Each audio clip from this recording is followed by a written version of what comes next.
Não tá funcionando. Ah,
tuas mãos. Recaio em tua graça. Recaio de novo em tuas mãos. Recaio em tua graça. Recaio de novo em tuas mãos. Eu recaio, recaio em tua graça. Eu me apoio em ti. Recaio de novo em tuas mãos. Recaio em tua graça. Recaio de novo em tuas mãos. Recaio em tua graça. Eu conto contigo. Recaio de novo em tuas mãos. E se eu passar pelo vale, acharei conforto em teu amor, pois eu sei que és aquele que me guarda, me guardas. Em teus braços é meu descanso. Em teus braços é meu descanso. Em teus braços é meu lugar. Em teus braços é meu descanso. Em teus braços é meu descanso. Em teus braços é meu lugar seguro, meu escudo. Em teus braços meu descanso. Em teus braços é meu descanso.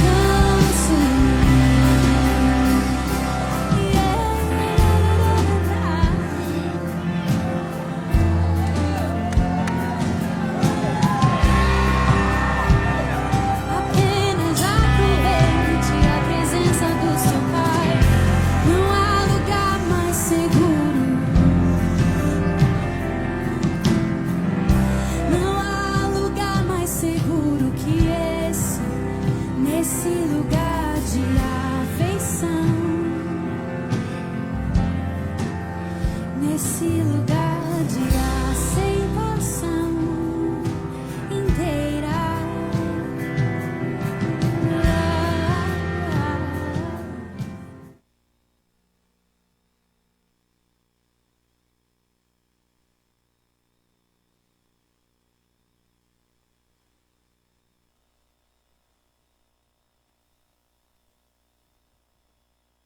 Som. 1, 2, 3. Som. Som.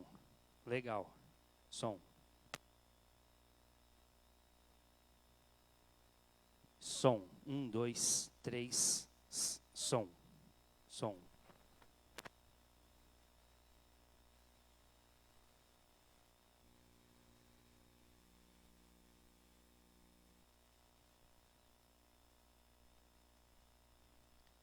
Bom, boa noite a todos, graça e paz. Louvamos ao Senhor a oportunidade de mais uma vez estarmos juntos. Agradecemos a presença de vocês também que estão nos assistindo em casa. Que o Senhor Jesus derrame graça e bênção também sobre o seu lar. Temos estudado o Evangelho Transformador pela visão do evangelista Marcos. E eu quero convidá-lo a abrir em Marcos capítulo 14, a partir do verso 22.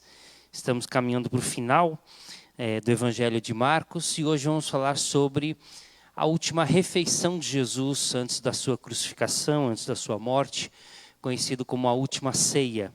Marcos 14, 22 a 26. Nós lemos assim na palavra de Deus. Enquanto comiam, tomou Jesus um pão e, abençoando, o partiu e lhes deu, dizendo: tomai, isto é o meu corpo. A seguir, tomou Jesus um cálice e, tendo dado graças, o deu aos seus discípulos, e todos beberam dele.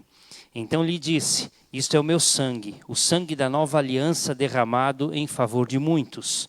Em verdade vos digo que jamais beberei do fruto da videira até aquele dia em que o hei de beber novo no reino de Deus. Tendo cantado um hino, saíram para o Monte das Oliveiras. Vamos orar? Muito obrigado, Deus, pela oportunidade que o Senhor nos dá de mais uma vez abrirmos a Tua Palavra.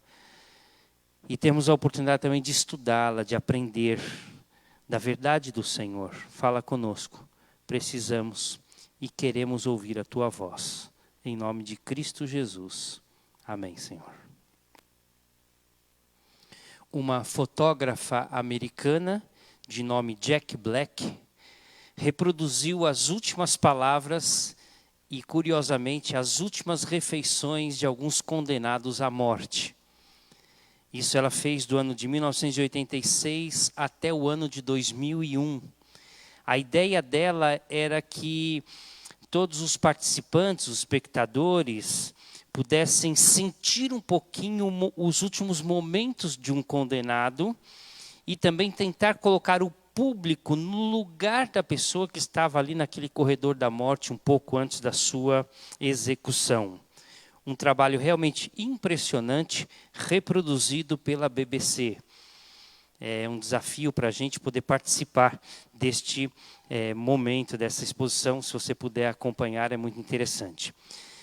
Diferente de qualquer situação colocada com relação àqueles a quem a fotógrafa americana retratou, Jesus não era exatamente nenhum condenado à morte, não estava numa fila esperando um momento por causa de algum crime que havia cometido, mas nós sabemos muito bem pela história o que estava para acontecer. Jesus então estava participando da sua última refeição e estava trazendo as suas últimas palavras aos discípulos e, consequentemente, a nós também. Não exatamente as últimas a toda a humanidade, porque na cruz ele ainda traz 7 frases bem conhecidas, mas não podemos deixar de pensar naquela última refeição e nos últimos ensinamentos de Jesus aos seus discípulos. Portanto, eu queria que nós olhássemos esse texto por dois prismas. Primeiro, uma história sobre a ceia, desde o Antigo Testamento até o Novo, e tudo o que aconteceu, o que cercou aquele momento, portanto, algum contexto histórico também. E, principalmente, o que nós vamos tirar de lições, os últimos ensinamentos de Jesus, qual é a principal lição, ou quais as principais lições que a ceia vem trazer para nós. Então, vamos pensar um pouco do momento histórico da ceia, da última refeição de Jesus. Vale lembrar para a gente que nós estamos aqui na Páscoa. A Páscoa era a principal, ainda, hoje, a principal celebração do povo judeu, a principal festa do povo judeu, a mais antiga festa do povo judeu. Representava a libertação do povo de Israel da escravidão dos egípcios. Eles haviam sido forçados a trabalhar ali, e nos últimos dias antes da libertação, forçados ainda mais, dobrado pelo trabalho forçado, e Deus ouviu o clamor do povo através da dificuldade e trouxe então este povo à libertação e um libertador que era Moisés. A palavra Páscoa significa no hebraico passagem e representava a libertação do Egito, ou seja, a saída, a passagem do Egito, ou a libertação da escravidão, ou a passagem do anjo da morte sobre a casa dos hebreus, por causa do sangue na verga, vamos nos referir a isso mais para frente.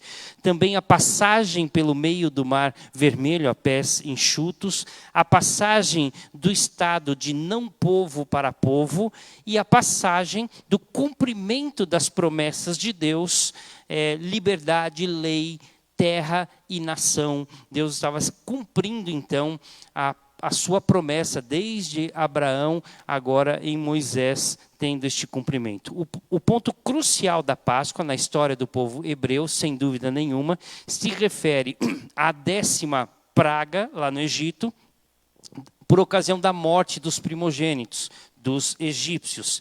E os hebreus não teriam este luto na sua casa, porque eles fariam o sacrifício de um cordeiro, macho de 1 ano, pegariam o sangue do cordeiro, passaria nos umbrais da porta, e aquele cordeiro seria assado e comido pela família ou por outras famílias também. Aquele sangue representava o perdão, significava a passagem exatamente do anjo da morte sobre aquelas casas. Êxodo 12 relata muito bem isso. E todos nós sabemos perfeitamente que esse texto aponta diretamente para o sangue de Cristo que seria derramado em nosso lugar por ocasião desta Páscoa que estamos estudando. Nesses últimos momentos, na última ceia de Jesus, na sua última refeição. Então, aquele momento histórico representa exatamente este momento do sacrifício de Jesus, como todos nós conhecemos muito bem. Portanto, se podemos falar da Páscoa histórica do povo hebreu, podemos falar também da Páscoa histórica do povo cristão, o sacrifício de Jesus, a morte e ressurreição de Jesus. Pensando ainda na questão da história da Páscoa, da última refeição de Cristo, da última ceia, pegando aqui eventos que antecedem esta última ceia e o momento da ceia, nós podemos representar aqui alguns momentos históricos para a gente. Então eu separei aqui, não dá para você acompanhar, a gente vai ter esse tempo para fazer isso, mas vamos acompanhar um pouquinho, pelo menos na leitura ou na citação, os momentos daquele evento da Páscoa. Então, primeiro a preparação da Páscoa, quando Jesus pega Pedro e João e os envia para preparar a Páscoa. Pedro e João vão até uma casa, há uma ideia muito própria de que a casa seja da família de João Marcos, que era uma residência cristã oficial em Jerusalém, que as pessoas se reuniam. Atos relata bastante sobre isso em alguns episódios. Não sabemos a casa exata, mas é possível que sim. Mas a Páscoa foi preparada, o cenáculo foi cedido com todo o mobiliário para que Jesus pudesse reunir e participar daquela refeição. E 3 elementos essenciais eram preparados para a ceia: o pão sem fermento, que representava a pressa do povo em sair do Egito, as ervas amargas, que simbolizavam todo o período de sofrimento e dificuldade que o povo havia passado, e também, sobretudo, o cordeiro que Pedro e João tiveram que comprar, levar até o templo, ser sacrificado no templo e trazido para ser assado para o momento da Páscoa. E foi acrescido a isso posteriormente pelos judeus, pelo hebreu, e muito comum nos dias de Cristo também o vinho, que era a celebração, o momento de celebração, lembrando que Deus era o criador de todas as coisas e merecia toda a celebração daquele momento. Portanto, a preparação da Páscoa antecedeu exatamente esses momentos. Antes do traidor, a última ceia foi iniciada com Jesus lavando os pés dos discípulos. Apenas o Evangelho de João relata isso detalhadamente. Jesus pega uma toalha e começa com uma bacia a lavar os pés dos discípulos, inclusive de Judas Iscariotes. Há um diálogo um pouco mais intenso com Pedro, que se recusa, mas depois entende aquele momento.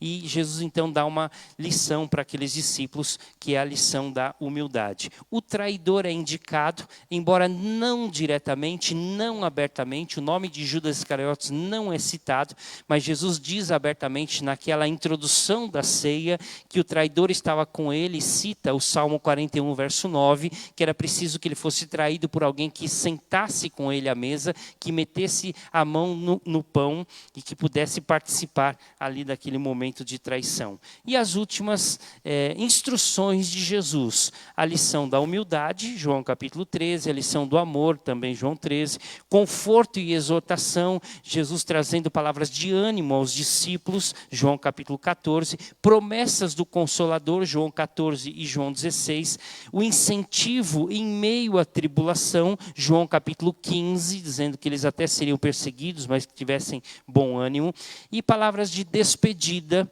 e ânimo, quando Jesus diz: no mundo tereis aflições, mas tem de bom ânimo, eu venci o mundo.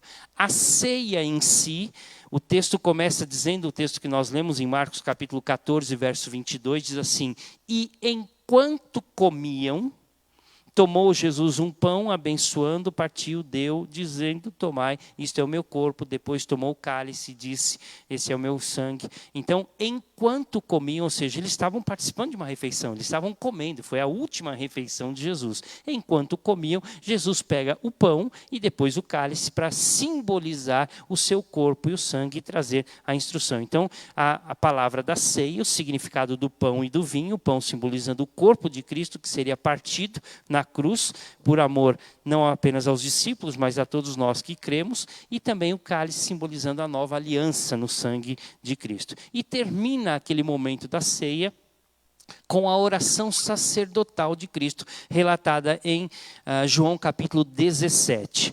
O texto aqui que lemos diz no verso 26, tendo cantado um hino, saíram para o Monte das Oliveiras. No final, na conclusão, voltamos para esta ideia. Portanto, nós temos aqui um pouco da história da Páscoa, lembrando do povo hebreu, da Páscoa na saída do Egito, e o contexto de toda a história da Páscoa, a última refeição de Cristo.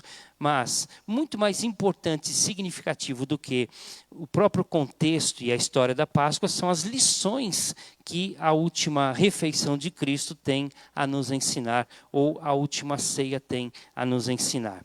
Assim como a Páscoa judaica traz os seus significados, Jesus sintetizou nesta Páscoa os seus grandes ensinamentos. Nós podemos dizer que as maiores lições da história do ministério de Jesus estão resumidas neste evento da Páscoa ou da última ceia.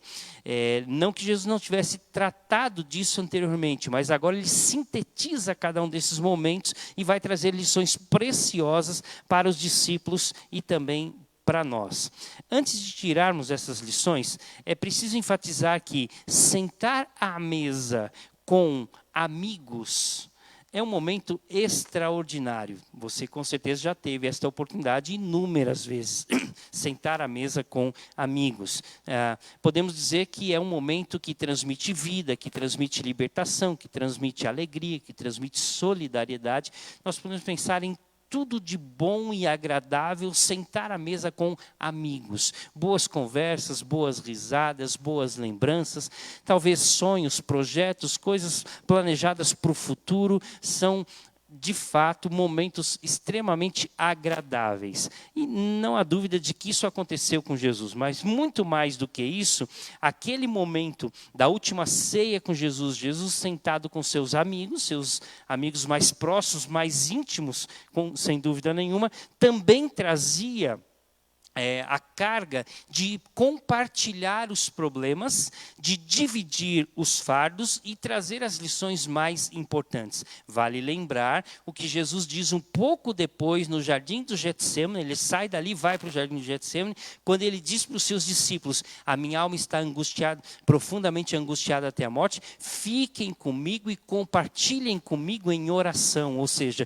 Jesus queria dividir a carga e pede para que seus discípulos orem por ele naquele momento angustiante e difícil. Então, aquela ceia, além de trazer grandes ensinamentos, era um momento de Jesus compartilhar aquele momento difícil, as suas dificuldades, o seu problema que ele vinha atravessando, como ele mesmo diz, o espírito está pronto, mas a carne é fraca. E ele diz, eu preciso que vocês orem junto comigo e orem por mim. Então Jesus estava aqui compartilhando o seu fardo. Ao pegar o pão e beber o cálice, Jesus traz ensinamentos profundos que eu gostaria de compartilhar com vocês. Mas para isso, eu quero compartilhar a partir da narrativa de Lucas capítulo 22. Então você está aberto aí em Marcos, peço que você agora abra em Lucas 22. Se quiser deixar marcado em Marcos também, voltamos no final para ele. Mas quero compartilhar com vocês as lições a partir de Lucas capítulo 22, versículos 14 a 20. Então Lucas 22, de 14 a 20, nós lemos assim. Chegada a hora, pôs-se Jesus à mesa e com ele os apóstolos, e disse-lhes, tenho desejado ansiosamente comer convosco esta Páscoa antes do meu sofrimento. Pois vos digo que nunca mais a comerei até que ela se cumpra no reino de Deus. E tomando um cálice, havendo dado graças, disse, recebei e reparti entre vós. Pois vos digo que de agora em diante não mais beberei do fruto da videira, até que venha o reino de Deus. E tomando um pão, tendo dado graças, o partiu e lhes deu, dizendo: Isto é o meu corpo oferecido por vós, fazei isto em memória de mim. Semelhantemente, depois de cear, tomou o cálice, dizendo: Este é o cálice da nova aliança no meu sangue, derramado em favor de vós. Portanto, quero compartilhar a partir desta narrativa, que é bem semelhante à de Marcos, mas alguns acréscimos. O evangelista Lucas difere de Mateus e Marcos, ele parece seguir um pouco mais a tradição judaica da participação da ceia, mas de qualquer forma tirar desses ensinamentos ou desta narrativa algumas lições de aprendizado para nós. Então eu quero primeiro dizer a ceia como ações de graças. A ceia como ações de graças. O verso 17 começa dizendo: E tomando um cálice, havendo dado graças. Sempre uma mensagem espantosa para a gente. O fato de Jesus estar participando daquele momento de angústia para ele, era um momento difícil, que preparava o seu sofrimento, o seu martírio, né, a sua morte, ele tem a oportunidade de agradecer, de colocar diante de Deus as suas ações de graças. Ele pega o pão e depois o cálice e ele agradece. Na verdade, essa era uma prática comum dos judeus. Eles faziam isso. A ideia era mais ou menos a seguinte: o anfitrião levantava a sua taça de vinho e dizia: Louvado sejas tu, Senhor nosso Deus, Rei do universo, que criaste o fruto da videira. E ali ele agradecia a Deus por todas as coisas que Deus tinha provido a eles durante aquela etapa, durante aquele ano, durante aquele período. Portanto, era um motivo de agradecer. E Jesus, como um bom judeu, não há dúvida de que havia feito isso. Ele pega o pão e depois pega a taça e ele louva a Deus e ele agradece a Deus e ele coloca as ações de graças diante daquele momento. É interessante porque a palavra o Evangelho de Marcos diz: Jesus tomou o pão, Marcos 14, 22, e abençoando o partiu. Não diz e tendo dado graças, usa a expressão e abençoando, que é mais ou menos semelhante, mas a ideia é um pouco mais espiritual, porque coloca consagrar. A palavra abençoar significa que Jesus consagrou aquele momento, consagrou aqueles elementos. E junto com consagrar significa que ele agradeceu. A palavra abençoando significa consagrar e agradecer. Ou seja, ele dizer, como diz o Evangelho de Lucas, as ações de graças. Assim, Jesus coloca tudo no seu devido lugar. Deus é o centro de todas as coisas. A Ele todo louvor, toda honra e toda glória. Por isso, ele começa a sua última ceia, ou o momento da ceia, dizendo: Louvado seja o nome do Senhor.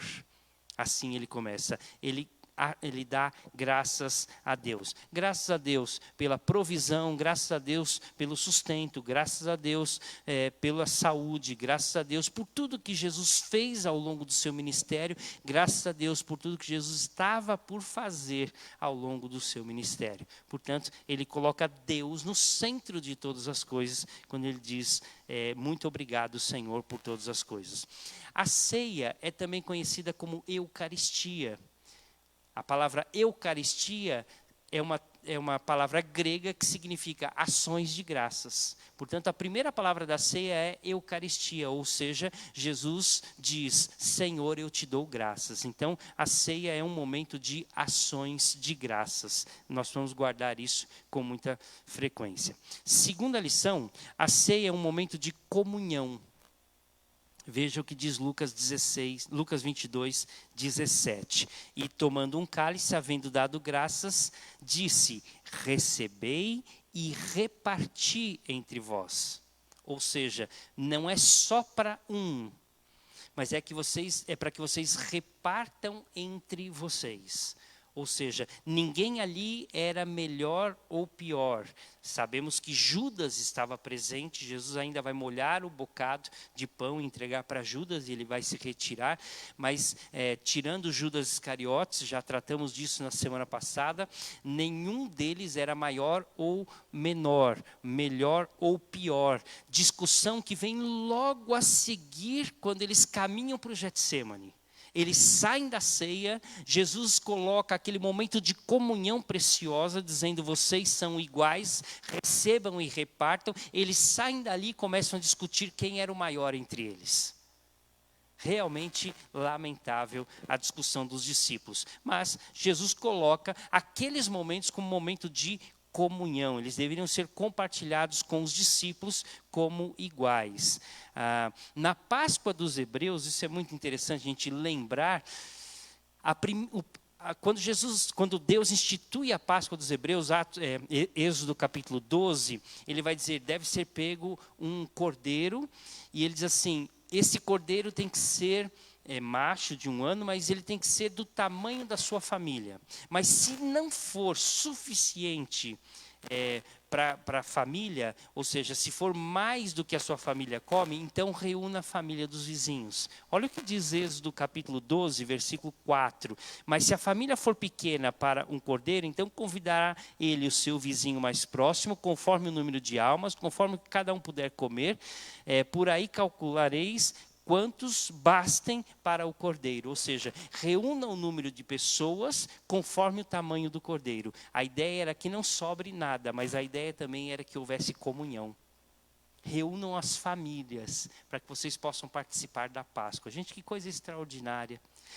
É por isso a irritação de Paulo e a inconformidade do apóstolo Paulo, quando ele instrui a igreja de Coríntios, porque vê que ali havia divisão. Olha o que Paulo fala em 1 Coríntios 10, depois 1 Coríntios 11. Ele diz assim: porventura o cálice da bênção que abençoamos não é a comunhão do sangue de Cristo? O pão que partimos não é a comunhão do corpo de Cristo? Porque nós, embora muitos, somos unicamente um pão, um só corpo, porque todos participamos do único pão. Ele está dizendo: o momento da ceia é um momento de comunhão, é o ápice da comunhão, porque através do sacrifício de Cristo, representado pelo pão e pelo cálice, expressa exatamente o momento que fomos comprados como família, como povo. Então, em 1 Coríntios 11, na instrução da ceia, Paulo briga com a igreja, exorta a igreja e diz: nisto, porém, que vos prescrevo, não vos louvo,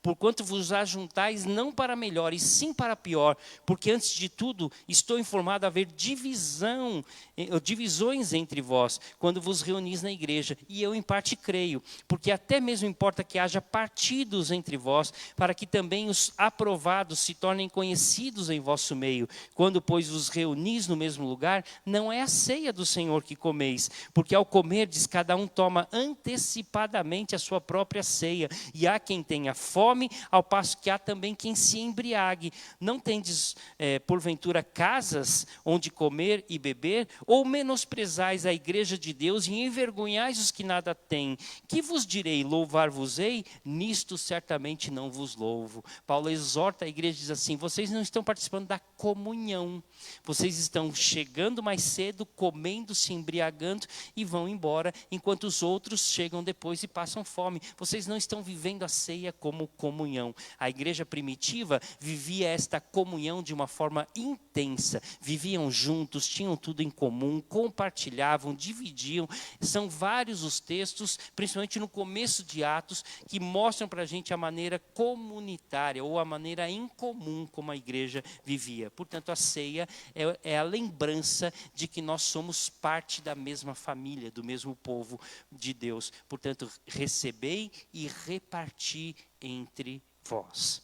Terceira lição que Jesus coloca: a ceia como memorial. Falamos da ceia como ações de graças, a ceia como comunhão. Terceiro, a ceia como memorial.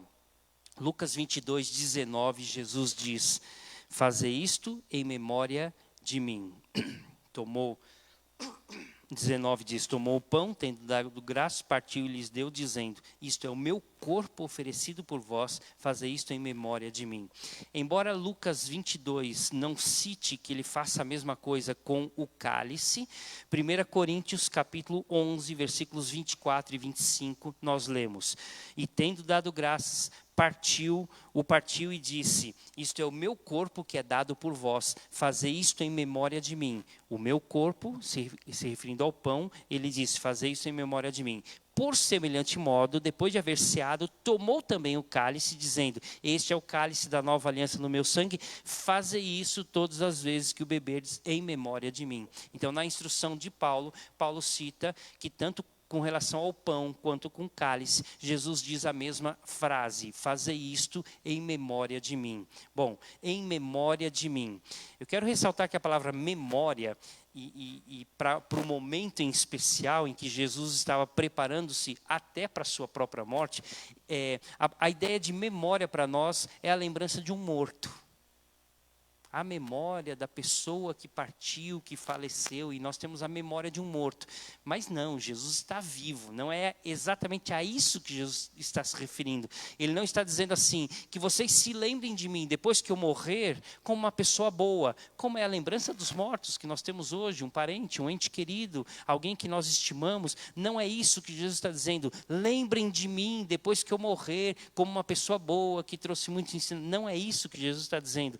A palavra memória é a participação presente em um acontecimento passado, ou seja, todas as vezes que participamos da ceia, estamos participando pela fé daquele momento sacrificial de Jesus. Ou seja, nós não estamos tendo memória de Jesus simplesmente, mas estamos participando pela fé do sacrifício de Cristo. Como Paulo diz, nós entregamos o nosso corpo juntamente com o de Cristo para ser sacrificado, para morrermos na cruz com o Senhor.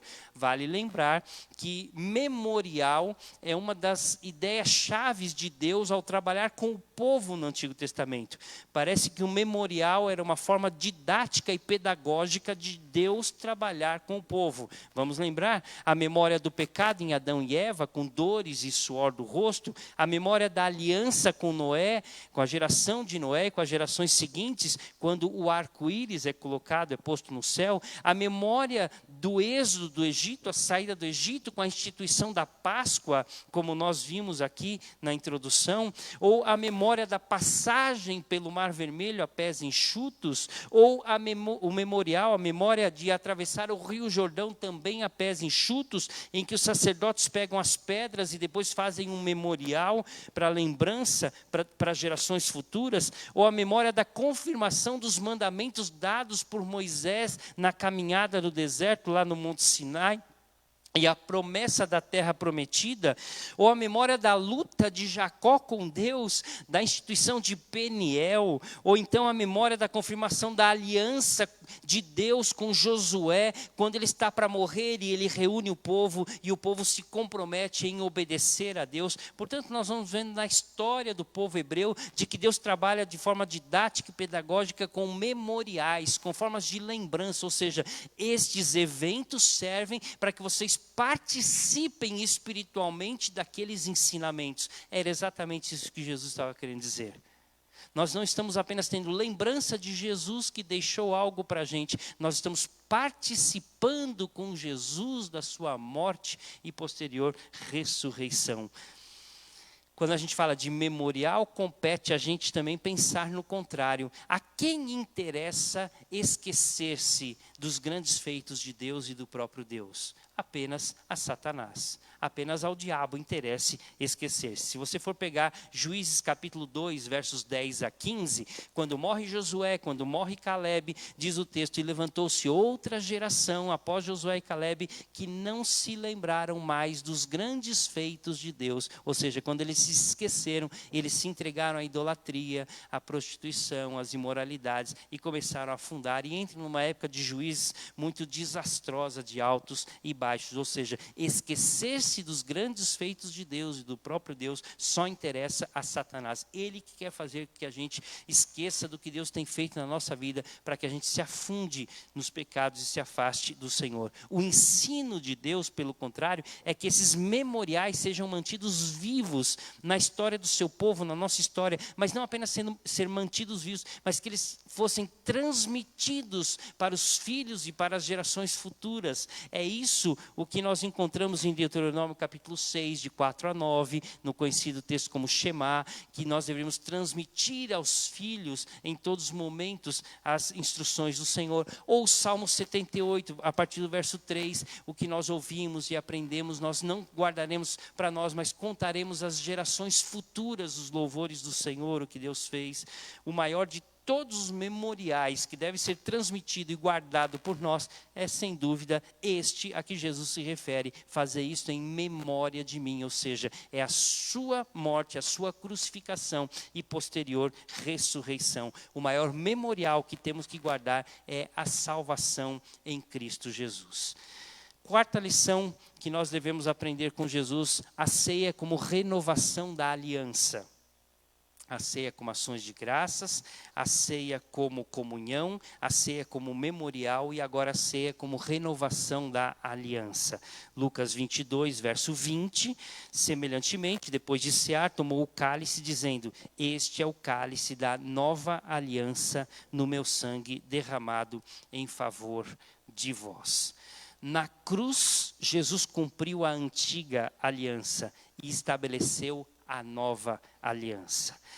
A antiga aliança era feita com sangue de animais, escrita em tábuas de pedra. A nova aliança foi concretizada, foi selada com o sangue de Cristo Jesus, o Cordeiro perfeito de Deus, e escrita no coração do homem pela ação do Espírito Santo de Deus.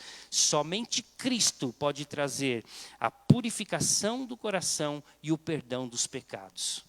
Mais ninguém. Um sacrifício de animal não pode mais ter este efeito para nós, mas somente o sacrifício de Cristo pode trazer perdão dos pecados e purificação do coração e da nossa alma. Por isso Jesus diz: este cálice simboliza o sangue da nova aliança. Na verdade, o que Jesus estava dizendo é que estava sendo cumprida a profecia de Deus dada pelo profeta Jeremias, capítulo 31, a partir do verso 31, o profeta diz assim: eis aí vem dias, diz o Senhor, em que firmarei nova aliança com a casa de Israel e com a casa de Judá. Não conforme a aliança que fiz com os seus pais, no dia em que os tomei pela mão para os tirar da terra do Egito, porquanto eles anularam a minha aliança, não obstante eu os haver desposado, eu ter casado com o povo, diz o Senhor, porque esta é a aliança que firmarei com a casa de Israel depois daqueles dias, diz o Senhor. Na mente lhes imprimirei as minhas leis, também no coração lhes escreverei. Eu serei o seu Deus e eles serão o meu povo. Não ensinará mais cada um ao seu próximo, nem cada um ao seu irmão, dizendo: conhece ao Senhor, porque todos me conhecerão, desde o menor até o maior deles, diz o Senhor, pois perdoarei as suas iniquidades e dos seus pecados jamais me lembrarei. Que promessa maravilhosa. Jesus pega aquele cálice e diz: está cumprida a nova aliança. O meu sangue derramado será a concretização, a consumação daquilo que o povo tanto aguardava, que Deus havia prometido. A aliança está concretizada e completa através do meu sacrifício. Hebreus 9 e 10 aborda bastante sobre isso. É um texto bem interessante para ser lido também. A nova aliança tem um caráter eterno. A antiga aliança era feita frequentemente.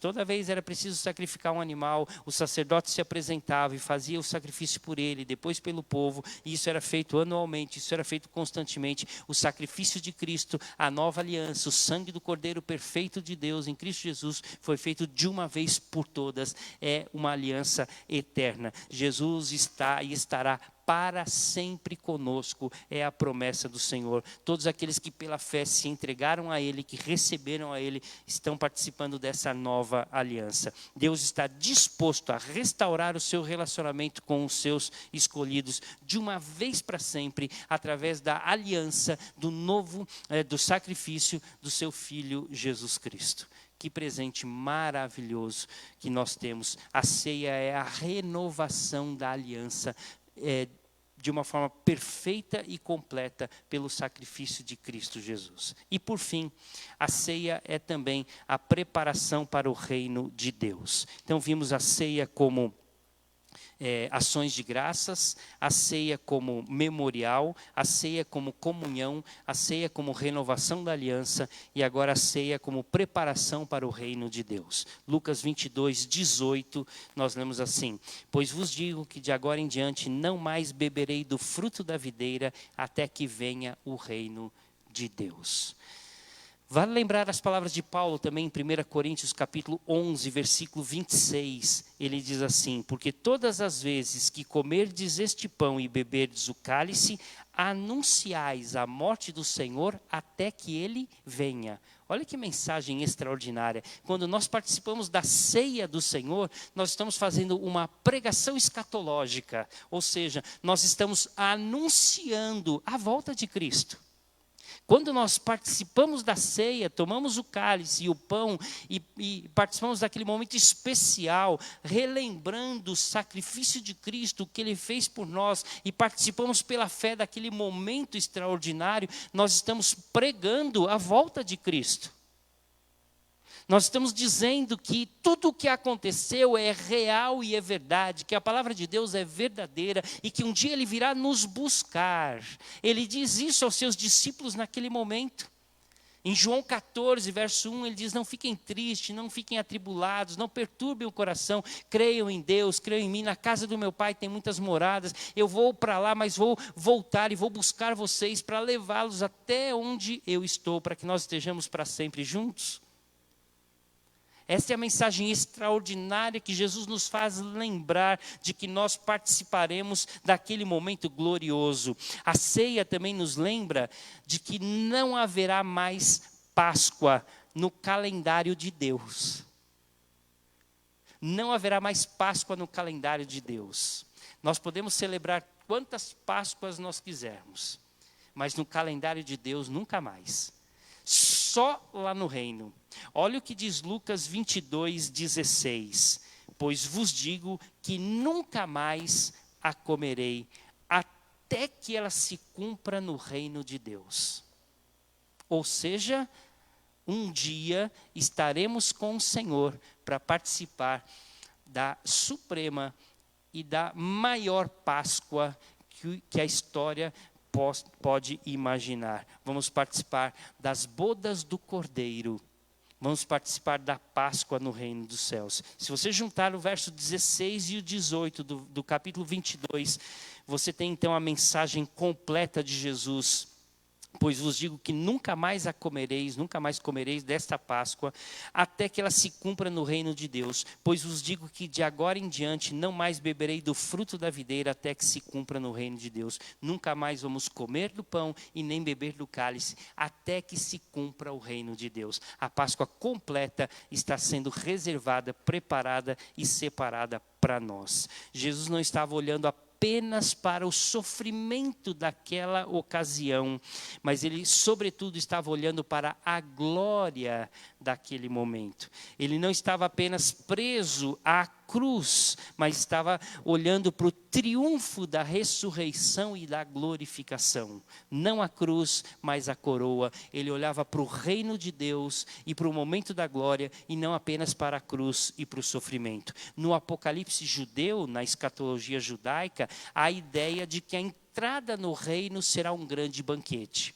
Na verdade, eles tiram isso também da própria palavra de Deus. Jesus havia contado uma parábola um pouco antes, em Lucas capítulo 14, conhecida como a parábola da grande ceia, que é motivada exatamente por uma exclamação nesse sentido. Lucas capítulo 14, a partir do verso 15, alguém diz para ele: como será glorioso aquele momento do reino quando nós participaremos do banquete. Então Jesus conta a parábola da grande ceia, falando sobre aquele momento glorioso. Maranata, vem Senhor Jesus, tem que ser essa a nossa ansiedade, o nosso desejo, a nossa vontade.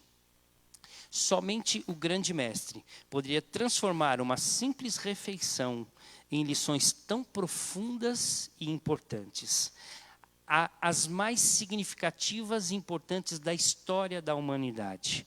A sua última refeição, antes da morte, foi também cercada das mais importantes e preciosas lições. A ceia é um momento de comunhão, é um momento de ações de graças, é um momento de compartilhar, é um momento de lembrar, é um momento de participar daquele memorial, é um momento de refletir sobre a glória, é um momento de participar do reino de Deus. Portanto, são momentos preciosos para nós. Não é de se admirar que ao terminar aquele momento, depois de fazer a sua oração sacerdotal, quando ele ora por si, ora pelos seus discípulos e ora também por nós, diz Marcos capítulo 14, versículo de número 26, tendo cantado um hino, saíram para o Monte das Oliveiras. Aquela reunião terminou com um momento de louvor. Muito possivelmente, pegando a tradição judaica, o que eles cantaram ali foi o Halel, ou Aleluia, que são hinos compostos pelos salmos 115 até 118, que são conhecidos como salmos de Aleluia, tradicionalmente cantado nas Páscoas judaicas. Jesus puxa aqueles hinos, louva ao Senhor juntamente com os discípulos judeus que também conheciam daquele momento, que participaram de outras Páscoas judaicas, mas agora estavam diante do grande mestre, do grande regente das almas, conduzindo aqueles momentos de Aleluia. Dali Jesus parte para o Getsêmani e dali do Getsêmani ele parte para o Gólgota. Tudo o que se cumpriu havia sido dito pelos profetas e havia sido prenunciado pelo próprio Jesus um pouco antes daqueles momentos. Jesus já havia dito isso para os discípulos. Eu diria que cumpre a nós participarmos sempre da ceia do Senhor, lembrando o que Cristo fez. A ceia é de fato um momento de ações de graça. A ceia é de fato comunhão, é memorial. A ceia é aliança, renovação da aliança. E a ceia é recordação do reino, lembrança do reino de Deus.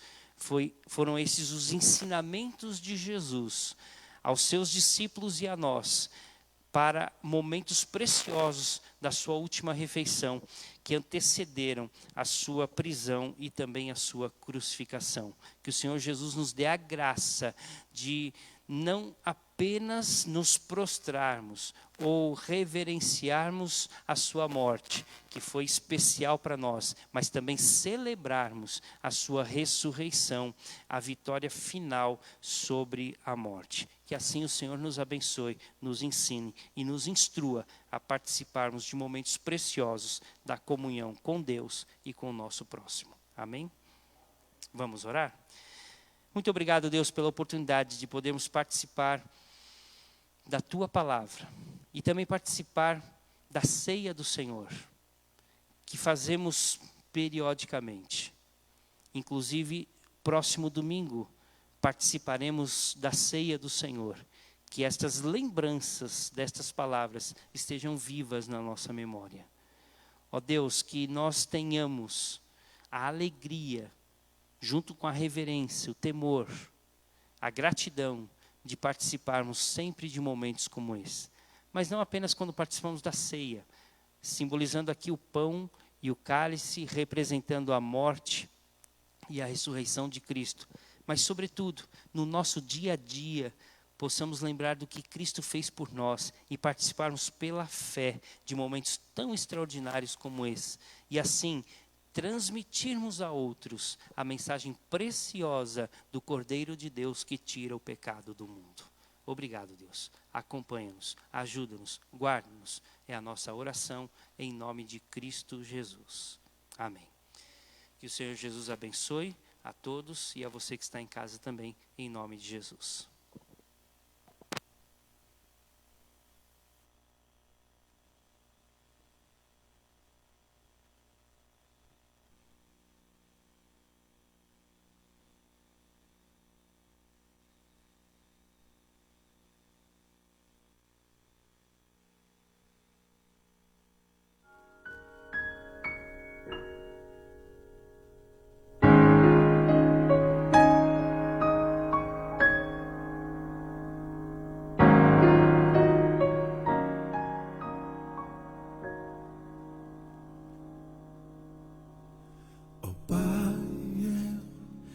Queria tanto ver o meu Senhor descer, vindo me encontrar.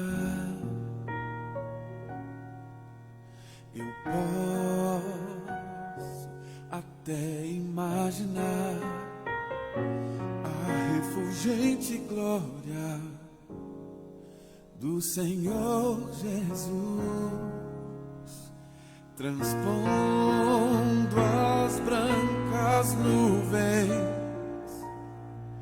no mais puro azul,